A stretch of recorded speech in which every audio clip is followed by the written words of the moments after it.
I'm sure this is not the most disappointed that New York Knicks fans have been in their squad after acquiring Jalen Brunson this offseason, but be clear. It is clear as day that it could have been more than just acquiring one really good guard. It could have been two, and that's acquiring an all-star in Donovan Mitchell. Recently with Brian Windhorst, it was none other than Donovan Mitchell, who's now a Cleveland Cavalier, admitting that a deal between his former team, the Jazz, and the New York Knicks was, quote, very close. He said, "I won't say more than that, but I know a little bit more than most. It didn't happen, and God has a plan for everything." I do not think Knick fans are going to like that one bit. Donovan Mitchell, hometown kid. I've heard he's got a big house in the Connecticut area. He clear as day thought he was going to be a Knickerbocker. And for New York to not get that deal done for whatever reason, if it was pick related, whatever, it might be one that haunts the franchise going forward, especially if they strike out with those picks down the line. Obviously, you never know. Speaking of Donovan Mitchell, he did talk about his new team, the Cleveland Cavaliers, on Media Day. He said, "Honestly, I think the biggest thing is I'm a competitor.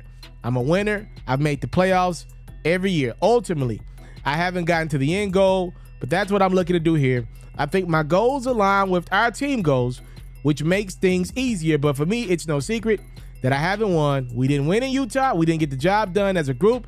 And now that I'm in Cleveland, that's the goal. So not just to make the playoffs, but to go deep in the playoffs. And like I said, the only way for us to do that, the only way for myself to do that, is we've got to continue to lay the foundation and continue to build and get better game by game, week by week, day by day. And ultimately, for us to do that, it starts tomorrow. And you know, I think we've done a lot of good things. I've done a lot of good things over the summer. Going into the summer, I'm healthy, locked in, and preparing. And you know, I'm excited to see what comes forward." I love this little quote here from Mitchell. Obviously, Donovan grew up a LeBron fan. LeBron won a championship, played a lot of his career in Cleveland. Remember when Bron made the decision to leave Cleveland first time around to go to Miami? It was broadcast on a very live ESPN show called The Decision. You might have heard of it. It's one of the biggest ratings ever on ESPN.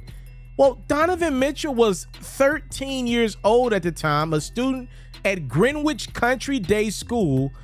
And how about this? Mitchell was actually at The Decision. He said he forced his mom to let him go.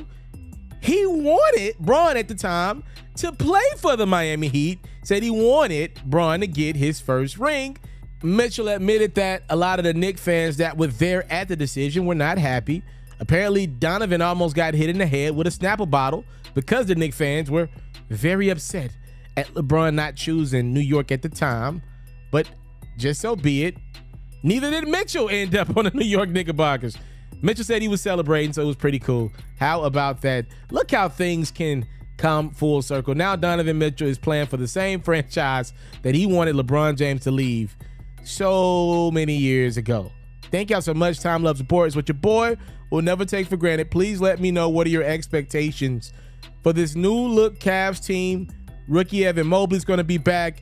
I'm sure better than ever. Jared Allen, all-star appearance last year. Obviously, we know about Darius Garland's growth. What are you thinking for the Cavs? They got to the play-in tournament. Can they make the playoffs this season? With Donovan Mitchell now the head man in Cleveland. I'm out.